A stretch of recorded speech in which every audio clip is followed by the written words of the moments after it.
So I have a little glass container that's in my garden shed of my great-grandparents' farmland. I have a plant in the garden that was my mother's when she was alive. And you think of gardening as transitory, but really there is a permanence to it.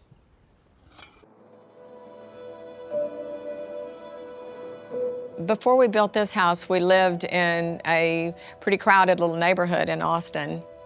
Whereas this acreage, the open spaces do contain a lot of possibilities. It has been a palette for me to be creative with the gardens. My grandmother's maiden name was Gardener, so I like to say that gardening is in my blood, it's just in my genes. This Cub Cadet battery-powered weed eater and an electric riding lawnmower, it just makes all these tasks that I do so quick. And then it gives me more time for the garden. I have this long history with people in my family who've worked with the earth. I really hope that I pass this down to my granddaughter, Louise. I'd say I've been gardening with my grandma since I was about 3 years old. Lou and I work very well in the garden together. Lou's getting ready to go to college. I would just like for her to be able to come through her college years without quite the amount of debt that we hear of some kids having now.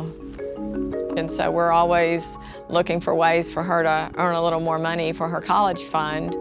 She just called me one day and was like, "Hey, Louise, like, what do you think about selling bouquets? You already like making them and we could help out your future." And I was like, "Oh, that's a great idea."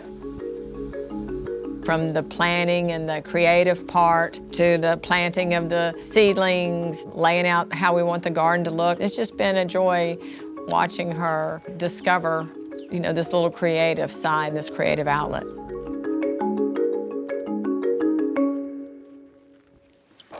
Here's the last little bit. Oh, thanks, Becky. What do you think about this with that lime green? I kind of like it, like the vibrant. Yeah, look at that color combination. Oh, yeah.